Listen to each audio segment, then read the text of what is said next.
Cinema আর রাজনীতি এই দুটো জিনিসের ককটেল বড়ই চমৎকার। একসময় মহাগুরু মিঠুন চক্রবর্তী যখন পর্দায় বলতেন মারবো এখানে, লাশ পড়বে শ্মশানে, তখন তালি আর সিটিতে সিনেমা হল ফেটে পড়ত। সেই সংলাপ ছিল বিনোদনের। কিন্তু এখন বাংলার মানুষের মুখে মুখে একটা নতুন সংলাপ ঘুরছে, যা বিনোদনের চেয়ে অনেক অনেক বেশি বাস্তববাদী। সংলাপটা হলো, হেরে গেছে মমতা, কেঁদে মরছে জামাত। জামাত মানে বাংলাদেশের জামায়াতে ইসলামী। কিন্তু শুধু কি জামাত আর জঙ্গিরা কাঁদছে? না, কাঁদছে সিআইএ, কাঁদছে আমেরিকা। কেন তারা কাঁদছে বলবো এক এক করে। আজকের আলোচনা এই কান্নার মেহফিল নিয়ে। প্রথমে জামাত, তারপর আসবো সিআইএ প্রসঙ্গে।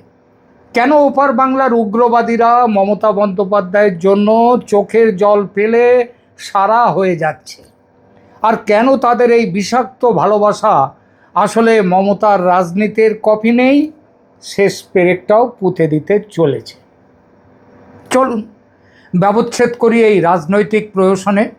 একটা গল্পের কথা আপনাদের হয়তো মনে আছে, সেই রাজা আর বানরের গল্প। রাজার পোষা খুব প্রিয় বানর। রাজা তার হাতে একটা তরোয়াল দিয়ে রাজা ঘুমিয়ে পড়েছেন, আর বানর ভাবছে যে রাজাকে যাতে ঘুমে কেউ ব্যাঘাত না ঘটে। সেই জন্যে একটা মাছি এসে যখন বসলো রাজার নাকে, ঘুমন্ত রাজার নাকের ওপর, তখন হাতের তরোয়াল দিয়ে বানর একটি কোপ বসালো। তো বানরের সাথে বন্ধুত্ব করলে রাজার যেমন হাল হয়েছিল, তেমনি হাল কি মমতার হবে? কারণ জামাতের এই প্রেম এবং সেই প্রেমের থেকে কান্না, কান্নার থেকে হুমকি, এই সবগুলোই মমতা ব্যানার্জির কফিনে পেরেক পুঁতে দিতে চলেছে। দেখুন, মমতা বন্দ্যোপাধ্যায়ের রাজনৈতিক অবস্থান, তার অনুপ্রবেশকারী বা ঘুষপেটিয়া প্রেম এবং বিভিন্ন সময়ে তার লাগাতার ভারত বিরোধী মন্তব্য, যেমন ভারতের সেনা বিরোধী মন্তব্য, বাংলাদেশের মোল্লাতন্ত্রের সঙ্গে মমতাকে এক প্রেমের সম্পর্কে জড়িয়ে নিয়েছে। খেয়াল করলে দেখবেন, মুখ পাতলা এবং আবোল তাবোল বক্তব্য রাখতে যে মমতার জুড়ি নেই, তিনি কিন্তু কোনো দিন মুখ ফসকেও কখনো ইসলাম সম্পর্কে, কোরআন সম্পর্কে একটাও আলগা কথা বলেননি, কোনো দিন বলেননি। দেখুন, ভুলভাল সরস্বতী পুজোর মন্ত্র তিনি আওড়েছেন, সেই নিয়ে নতুন করে তো কিছু বলার নেই, সবাই জানেন। ভগবান বিষ্ণুকে তিনি বিষ্ণু মাতা বলেছেন। নন্দীগ্রামের মঞ্চে চণ্ডীপাঠ করতে গিয়ে দিশজয়ী না বলে তিনি দিশই বলেছেন। বিকৃত মন্ত্র উচ্চারণ করেছেন। মতুয়াদের আরাধ্য গুরুচাঁদ ঠাকুরকে গরুচাঁদ বলেছেন। হিন্দু ধর্মশাস্ত্রের 12টা বাজিয়ে পিতৃপক্ষে দেবী দুর্গার আবাহন করেছেন, চক্ষুদান করেছেন। চক্ষুদান শব্দটার একটা অর্থ কিন্তু চুরি করা। জানো তো, এখন চক্ষুদান মানে মানুষ ভাবেন যেন যে ওই মৃত্যুর আগে, মরণোত্তরকে তিনি একটা মৃত্যুর আগে তিনি বলে যান যে তার চক্ষু দান করে যান, সেইটাকে চক্ষুদান বলা হয় এখন। এটা তো এখনকার, কিন্তু আমরা ছেলেবেলায় চক্ষুদান মানে জানতাম, চক্ষুদান মানে চুরি করা, মানে চোখের আড়াল থেকে জিনিস সরিয়ে নেওয়া। তো মমতা হয়তো মনে করেছেন হিন্দু ধর্মটা চুরি করে, মানে চক্ষুদান করে তিনি যা খুশি করতে পারেন। আমরা এটা নিয়ে মজা করি, মোল্লাতন্ত্রও কিন্তু এটা নিয়ে মজা করে, তবে একটু আলাদা রকমের। আমরা হাসি মজা করে মমতার এইসব ধর্ম নিয়ে বিদ্যা বুদ্ধি দেখে। আর মোল্লারা কি বলে, দেখো মমতা দিদি কেমন সুন্দর কইরা পুঁটকি মারতেছে হিন্দু ধর্মের পুঁটকি মারতেছে। আমরা মজা করি বলে এসবের তুলনায় মমতার আরও ভয়ঙ্কর এবং অপমানকর একটি বক্তব্য নিয়ে কিন্তু আমরা কথা বলি না এখনো অবধি। জানেন, এটা হয়তো অনেকে জানেনও না মমতা এমন কথা বলেছেন, যদিও সেটা নিয়েই সবচেয়ে বেশি সমালোচনা হওয়া উচিত ছিল।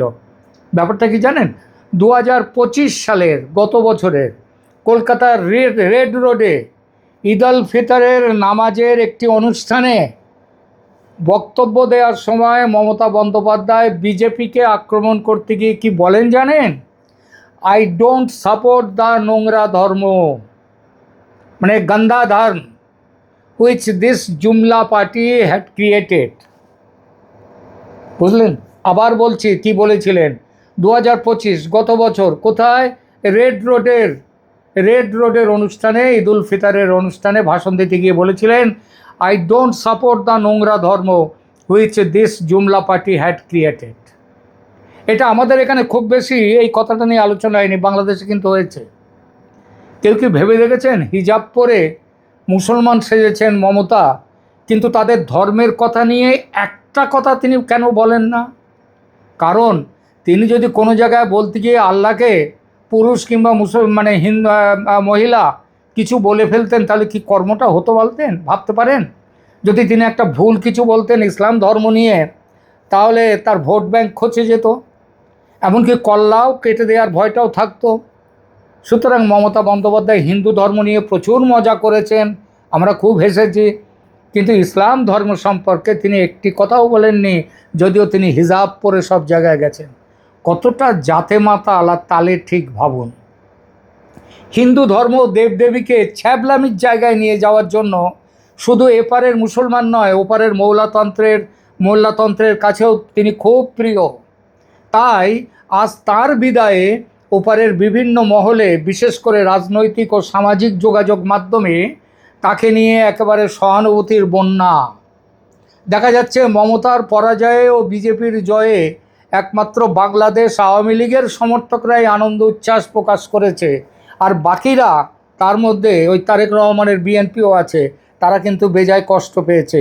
কারণ এরা তো হচ্ছে জামাত ও তার সঙ্গী জঙ্গি যে হাফ পাকিস্তানি দলগুলো আছে, তারা শোকে ভেঙে পড়ে যা খুশি তাই বলতে শুরু করেছে। কীরকম? তারা বলছে ভারত দখল করবে, তারা বলছে মোদিকে খুন করবে, তারা বলছে হিন্দু শেষ করে দেবে। এই সব কিছুই কিন্তু তীব্র মমতা প্রেমের সেইখানটায় ভাটা পড়ে গেছে। মমতা ঘা খেয়েছেন, হেরে গেছেন, সেই দুঃখেই এসব কথা বলছেন। তো তাদের এই যে তীব্র মমতা প্রেম জঙ্গিদের, এর বেশ কিছু কারণ আছে। প্রথমত মুসলিম স্বার্থ রক্ষায় তার ধারাবাহিক অবস্থান। 2019-20 সালের দিকে ভারতে যখন এনআরসি এবং সিএএ বিরোধী আন্দোলন তুঙ্গে ছিল, তখন বাংলাদেশের সাধারণ মানুষ এবং বিভিন্ন ধর্মীয় সংগঠনের বাংলাদেশের তাদের নেতাদের কাছ থেকে ব্যাপক সমর্থনমূলক মন্তব্য পেয়েছেন মমতা বন্দ্যোপাধ্যায়। তিনি যে শুধু এপারে দুধেল গাই বলে দুধেল গাইদের প্রিয় হয়েছেন তাই নয়, এনআরসির বিরোধিতা, সিএর বিরোধিতা, ওয়াকফ আইনের বিরোধিতা, পরবর্তীকালে 3 তালাক, সেটার অবশ্য শেষ অবধি বিরোধ করেননি তিনি। সেখানে পার্লামেন্ট থেকে ভোটাভুটির দিন সেখান থেকে তিনি, তার দল বেরিয়ে গিয়েছিল। তো এই সব কারণের জন্যই হচ্ছে মমতা দিদি, মানে ওপারে বাংলাদেশে সব ভাবে যে মমতা দিদি একাই লড়ছেন মুসলিমদের জন্য, তাই আমরা তার সাথে আছি। আর তার এই কঠোর অবস্থানের কারণে বাংলাদেশের অনেক ফেসবুক গ্রুপ ও ইউটিউব চ্যানেলে তাকে ভারতে ঘাঁটি গেড়ে বসে থাকা বাংলাদেশের মুসলমানদের রক্ষাকর্তা বা মজলুমের বন্ধু হিসেবে দেখিয়েছে। তারা ভেবেছিল, মানে বাংলাদেশের মোল্লাতন্ত্র, তারা ভেবেছিল গজওয়ায়ে হিন্দ তৈরির পথে মমতা তাদের সবচেয়ে বড় সেনাপতি, আর মমতাও সেটা চূড়ান্ত ব্যবহার করে গেছে। দ্বিতীয়ত, বাংলাদেশের কিছু চরমপন্থী বা মৌলবাদী ধর্মীয় নেতা অনেক সময় মমতাকে ভারতের অন্যান্য রাজনৈতিক দলের তুলনায় অনেক কাছের মানুষ মনে করেন। হিজাব পরা মমতার ছবি, মুখে মুসলিমদের জন্য জান কুরবান বাণী মমতাকে কাফের থেকে হাফ মুসলিম করে তুলেছে। মমতাকে এখন আর কাফের মনে করেন না তারা। মনে রাখবেন, ভারতে মুসলমান প্রেমী অমুসলিম রাজনৈতিক নেত্রী আরও অনেকেই আছেন, কিন্তু তাদের মধ্যে একজনকেও পাবেন না যিনি মমতার মতো হিজাব পরে যাত্রা দলের মমতা মানুষ সাজেন। আর এজন্যেই জঙ্গি জামাতিরা বলে মমতা বন্দ্যোপাধ্যায় আমাদেরই লোক। পশ্চিমবঙ্গের মুসলমানদের যেভাবে আগলে রেখেছেন, তাতে 17 কোটি বাংলাদেশি তার প্রতি কৃতজ্ঞ। এখন না হয় ভারতে বিজেপির হিন্দুত্ববাদী সরকার, কিন্তু যখন দেশে কংগ্রেসের সেকুলার সরকার ছিল তখনই কি বাংলাদেশের মৌলবাদীরা পছন্দ করত ভারতকে? একদমই নয়। আসলে কংগ্রেস বিজেপি ক্ষমতায় যেই থাকুক, শত্রু হলো হিন্দু, আর হিন্দুর দেশ হিন্দুস্তান। বাংলাদেশে বিভিন্ন ওয়াজ মেহফিল বা ছোটোখাটো রাজনৈতিক সমাবেশে এ ধরনের বক্তব্য নতুন নয়, বহুকাল ধরে চলে আসছে, সেই বোধহয় ৭১-এর আগে থেকেই। তৃতীয়ত, তিস্তা ও সীমান্ত ইস্যুতে অবস্থান। তিস্তা দেখুন, তিস্তা জল বন্টন চুক্তি করতে ব্যর্থ হয়েছিলেন প্রধানমন্ত্রী মনমোহন সিং। কারণ ছিলেন কে? এই মমতা। মমতা যাননি শেষ মুহূর্তে ঢাকায় চুক্তি সই করতে। মমতার সেই না যাওয়া, অসম্মতি বাংলাদেশের সাধারণ মানুষের মনে কিছুটা নেতিবাচক প্রভাব ফেললেও তার এই ইসলাম প্রেমী ছবি সব নেতিবাচক প্রভাবকে উড়িয়ে দিয়েছে। কারণ তাদের কাছে ইসলামের প্রেম হচ্ছে সবার আগে। ওই কে কতটা তিস্তার জল পেল সেটা বড় কথা নয়, কার জন্যে পায়নি, এই মমতার জন্যেই পায়নি বাংলাদেশ, সেটাও বড় কথা নয়। মমতার দিল্লির আধিপত্য অগ্রাহ্য করার ক্ষমতা বাংলাদেশের স্বার্থবিরোধী হলেও জঙ্গিদের প্রশংসা কুড়িয়েছে। এবং সবশেষে হচ্ছে সামাজিক যোগাযোগ মাধ্যমের নিরবচ্ছিন্ন প্রচার। সাম্প্রতিক কয়েকটা বছরে ইউটিউব এবং ফেসবুকের ভিডিওগুলোতে এ ধরনের অনেক চটকদার হেডলাইন বা মন্তব্য দেখা যাচ্ছে। কয়েকটা শুনুন। এই যেমন মমতার পরাজয়ের পর মমতার জন্যে বাংলাদেশে জামাতিদের বাংলাদেশের রাজপথে বিশাল মিছিল। তারপরে ধরুন লিখছে তারা হেডলাইন ওখানকার ইউটিউব ইত্যাদিতে, মোদিকে রুখতে মমতাকে সমর্থন দিচ্ছে বাংলাদেশ। তারপর মমতা দিদি জিতলে বাংলাদেশের জয়, মমতার সাহায্যে মুসলমানরা সিরাজউদ্দৌলার সময়ের স্বাধীন বাংলা তৈরি করবে, ইত্যাদি ইত্যাদি। ইংরেজিতে একটা কথা আছে, কিস অফ ডেথ বা মৃত্যুর চুম্বন। এখন মনে রাখতে হবে, বাংলাদেশের জামাতের ও জঙ্গিদের এই মমতা প্রেম কি মমতার কাছে আশীর্বাদ নাকি অভিশাপ? কারণ মমতার ভোটার তো বাংলাদেশিরা নয়। একটু ভুল হলো, একটু ভুল আছে অবশ্য আমার এই কথায়।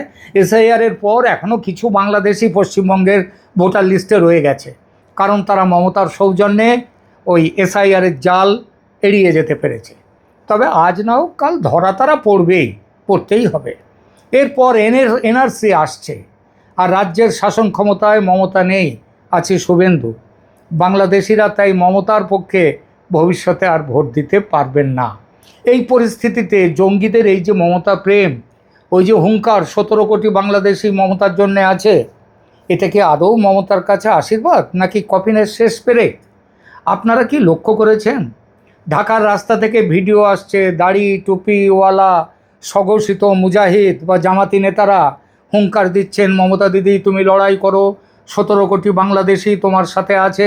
ভাবুন একবার, একজন ভারতীয় অঙ্গরাজ্যের মুখ্যমন্ত্রী, যিনি ভারতের সংবিধানের শপথ নিয়েছেন, তার হয়ে লড়াইতে নামার হুঙ্কার দিচ্ছে বাংলাদেশের জঙ্গিরা। এটা কি মমতার শক্তি নাকি তার ভয়ঙ্কর অস্বস্তি?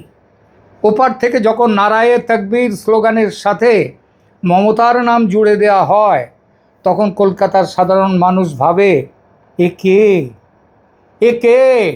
মানুষ ভাবে কি এমন মধু আছে এই মমতা ব্যানার্জির কাছে, যার টানে উগ্রবাদীরা এমন পাগল? এই 17 কোটি আসলে মমতার জন্য কোনো জনসমর্থন নয়, বরং তার ভারতীয় ভোটারদের কাছে একটা মস্ত বড় রেড ফ্ল্যাগ। জামাতিরা কেন মমতাকে ভালোবাসে? এর কারণ কি মমতা খুব ধার্মিক, ইসলাম প্রেমী? না, কারণ একটাই, দিল্লি বা মোদির বিরোধিতা করতে হবে, ভোটে জিততে হবে। জামাতিদের লজিক খুব পরিষ্কার, মোদি আমাদের শত্রু, ভারতের হিন্দু আমাদের শত্রু, আর মমতা মোদিকে গালমন্দ করেন, হিন্দু ধর্ম নিয়ে মশকরা করেন। তিনি ভারতের জাতীয়তার বিরুদ্ধে, তিনি বিএসএফকে বলেন রেপিস্ট, সব ঝাঁটা দিয়ে মারো বিএসএফকে। ভারতের সেনাকে বলেন মিথ্যেবাদী, পাকিস্তানের সাথে যুদ্ধে জয় তিনি মানতে চান না। অতএব মমতা আমাদের জানের জান, প্রাণের প্রাণ। জামাতিরা মনে করছে মমতাকে ঢাল হিসেবে ব্যবহার করে তারা পশ্চিমবঙ্গে নিজেদের স্বার্থ সিদ্ধি করবে। কিন্তু তারা এটা বুঝতে পারছে না যে তাদের ওই ওপেন সাপোর্ট আসলে মমতার গায়ে দেশ বিরোধী তকমা সেঁটে দিচ্ছে খুব ভালো রকম করে। মমতার ভোট ব্যাংক তো ওপারে, মানে মমতার যে ভোট ব্যাংক ওরা ভাবছে ওপারে, ওপারে তো নয়, মমতার ভোট ব্যাংক এপারে। পদ্মাপাড়ের জামাতিদের হাতে তো আর ভারতীয় ভোটার কার্ড নেই। মমতার নামে একেবারে আগমার্কা বর্ণশ্রেষ্ঠ ব্যানার্জি নামের পদবিটি তার নামের সাথে যুক্ত আছে, কিন্তু কামে তিনি হিন্দু বিরোধী। কিছু অতি উৎসাহী ইউটিউবার এবং চরমপন্থী নেতা তো আরও এক ধাপ এগিয়ে মমতাকে মুসলিমদের ত্রাতা হিসেবে তুলে ধরেছে। এই যে চিত্রায়ন, মমতা বন্দ্যোপাধ্যায় মানেই এক বিশেষ সম্প্রদায়ের স্বার্থ রক্ষাকারী, এটি পশ্চিমবঙ্গের হিন্দু ভোটারদের মধ্যে এক গভীর মেরুকরণ তৈরি করেছে, আর ২৬-এর নির্বাচনে হয়েছে তারই প্রতিফলন। এরকম চলতে থাকলে ২০২৯-এর লোকসভা নির্বাচনে ২৯ আসন থেকে শূন্যে চলে যাবে তার দল, লিখে নেবেন। জামাতিরা বাংলাদেশে বসে যখন বলে মমতা না থাকলে মুসলিমদের কি হতো, তখন পশ্চিমবঙ্গের সাধারণ শান্তিপ্রিয় হিন্দু জনগোষ্ঠী মানুষ ভাবে, বটে, তবে থাকো তুমি তোমার দুধেল গাইদের নিয়ে, আমরা নেই তোমার সঙ্গে। ব্যাস, ধর্মীয় মেরুকরণ অমনি চূড়ান্ত। এই মেরুকরণের সরাসরি ফায়দা কিন্তু চলে যাবে হিন্দুত্ববাদী দলের ঝুলিতে। অর্থাৎ জামাতিরা যত বেশি কান্নাকাটি করছে ততই মমতার পায়ের তলা থেকে মাটি সরে যাচ্ছে, আর বিজেপির মাটি শক্ত হচ্ছে এবং আরও শক্ত হবে। আবার ঘুরে ফিরে সেই কিস অফ ডেথ। জামাতিদের এই ভালোবাসা হচ্ছে সেই মরণ চুম্বন। বাংলাদেশের উগ্রবাদীরা যখন বলে তারা মমতার হয়ে লড়াই করবে, তখন ভারতের জাতীয় নিরাপত্তা সংস্থাগুলোর কান খাড়া হয়, আর ভোটারদের মনে সংশয় জাগে, পশ্চিমবঙ্গ কি তবে জঙ্গিবাদের চারণভূমি হতে চলেছে সৌজন্যে মমতা ব্যানার্জি? মমতা বন্দ্যোপাধ্যায় হয়তো ভাবছেন তিনি সীমান্ত পেরিয়ে জনপ্রিয়তা পাচ্ছেন, কিন্তু আদতে তিনি এক গভীর ফাঁদে পা দিয়েছেন। যে মুহূর্তে বিদেশি মৌলবাদীরা কোনো ভারতীয় নেতার সমর্থক হয়ে দাঁড়ায়, সেই নেতার রাজনৈতিক বিশ্বাসযোগ্যতা তাসের ঘরের মতো ভেঙে পড়ে। জঙ্গি মমতা বা জামাত প্রেম নিয়ে অনেক কথা হলো, এবার একটু সিআইএ মমতা প্রেম নিয়ে দু কথা বলি। আমেরিকা চায় সারা পৃথিবীর দেশে দেশে তাদের সমর্থক পুতুল সরকার তৈরি হোক। পুতুলের প্রথম ধর্ম কি? সে নিজে নাচে না, তাকে অন্য কেউ নাচায়। পুতুলের টিকি বাঁধা সুতো থাকে এই পুতুল নাচান যিনি তার হাতে। এরকম পুতুল হতে গেলে প্রথম প্রয়োজন জাতীয়তাবাদ ভুলে যাওয়া। বিশ্বের দেশে দেশে আমেরিকার যেসব পুতুল বসে আছে তাদের দিকে তাকান, বুঝতে পারবেন। শেখ হাসিনা পুতুল হতে চাননি, তাই তার পতন ঘটিয়েছে আমেরিকা। তারপর থেকে সেখানে বসে আছে পুতুল সরকার। আমেরিকার টার্গেট আছে ভারতেও। বহু চেষ্টা হয়েছে বিজেপি ও মোদিকে হটানোর।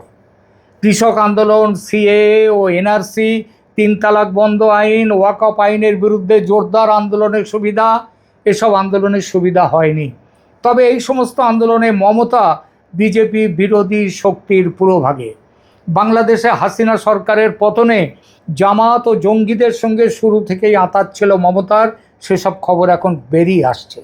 এই যে বাংলাদেশের ভারতের সাথে সীমান্ত, পশ্চিমবঙ্গের সাথে সীমান্ত এলাকাগুলিতে জামাত এবং জঙ্গিদের এত বড় ফল হয়েছে, ভালো ফল হয়েছে, তার অর্থায়ন, তার সাপোর্ট কিন্তু এপার থেকে মমতা বন্দ্যোপাধ্যায়ের মারফত চলে গেছে বলে গোয়েন্দা সূত্রে খবর এসছে। এই সব কিছুই কিন্তু আঁতাত, এই যে সব আঁতাত, এই যে সব কাজকর্ম, এটা সবই হচ্ছে আমেরিকার প্রেসক্রিপশন মোতাবেক। আফগানিস্তানের তালেবান শাসন নিয়ে আসার কারিগর কে ছিল? এই আমেরিকা। ইরানের রেজা শাহ পাহলভির পতন ঘটিয়ে ইসলামী প্রজাতন্ত্র নিয়ে এসেছিল কে? এই আমেরিকা। স্বার্থ সিদ্ধির জন্য মৌলবাদী শক্তিকে ব্যবহার করা আমেরিকা যুক্তরাষ্ট্রের বহু পুরনো ছক। জামাতের সঙ্গে মমতার প্রণয় এই ছক থেকেই তৈরি। এর জন্য সিআইএর কাছ থেকে কত হাজার কোটি টাকা পেয়েছেন মমতা, সেটাও কেন্দ্রীয় সরকারের তদন্তে আসছে। এমনটা ভাববেন না কেউ যে সিবিআই বা ইডি শুধু বালি আর কয়লা পাচার কাণ্ডের তদন্ত করছে। তাদের তদন্তের মধ্যে ইতিমধ্যেই এসে গেছে বিদেশি ব্যাংকে মমতার দলের ও পরিবারের লোকদের বিপুল পরিমাণ গচ্ছিত টাকার উৎস কোথায়। শেষ করি আলোচনা। জামাতিরা ভাবতে শুরু করেছিল গজওয়া এ হিন্দ, না হয় কিছু পরে আসবে, বাংলায় তো আগে এসে, বাংলা তো মানে পশ্চিম বাংলাটা তো আগে এসে যাক হাতে, মুসলিম ভোট একমুখী, কিন্তু বাঙালি হিন্দুরা সূর্যের সাত ঘোড়ার মতো, সবার মুখ আলাদা দিকে। অতএব এলো বলে দুই বাংলা মিলিয়ে বৃহত্তর ইসলামিক বাংলাদেশ গঠন। দারুণ এগোচ্ছিল প্ল্যান, ভেস্তে দিল বিজেপি। সেনাপতি শুভেন্দু কুপকাত করে দিল মমতা ব্যানার্জিকে। বাঙালি হিন্দুও যে গোবলয়ের মতো এত ধর্মান্ধ হয়ে যাবে হিসেবের মধ্যে ছিল না কারো। বোঝা যাচ্ছে কমিউনিস্টরা 34 বছরে কাজের কাজ কিছু করেনি।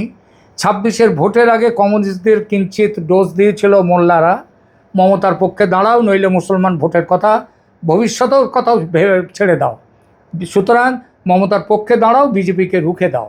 সেই টনিক পেয়ে no vote to BJP slogan তুলেছিল বামেরা, কাজ হয়নি। তাই দুঃখে কাতর বাংলাদেশের মোল্লাতন্ত্র নিজেই নেমে পড়েছে রাস্তায়, হুঙ্কার দিচ্ছে 17 কোটি বাংলাদেশি, দিদি তুমি এগিয়ে চলো, আমরা তোমার পাশে আছি।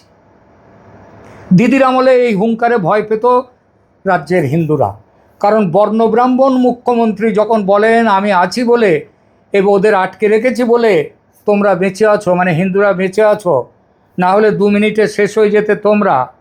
সেই মমতার পতন হয়েছে নির্বাচনে, আর নির্বাচনে মমতার পতনের ফলে কেটেছে হিন্দুদের ভয়। যখন স্লোগান ওঠে হেরে গেল মমতা, কেঁদে মরছে জামাতিরা, তখন বুঝতে হবে বাংলার মানুষ বুঝে গেছে কার সুতো কোথায় বাঁধা। জামাতিদের এই কান্নাকাটি আসলে মমতার ধর্মনিরপেক্ষ রাজনীতির মুখোশটা ছিঁড়ে দিয়েছে। তারা মমতাকে সমর্থনের নামে আসলে তাকে রাজনৈতিকভাবে নিঃশেষ করে দিচ্ছে। মমতা বন্দ্যোপাধ্যায় হয়তো এই সমর্থন উপভোগ করছেন বা চুপচাপ দেখছেন। কেন বলছে কথা? কারণ তিনি কিন্তু বাংলাদেশের জঙ্গিদের বিরুদ্ধে কখনো মুখ খোলেন না। বাংলাদেশে হিন্দু খুন হলে তিনি নীরব। চিন্ময় প্রভুর মুক্তি নিয়ে তিনি আজ অবধি একটি কথাও বলেননি।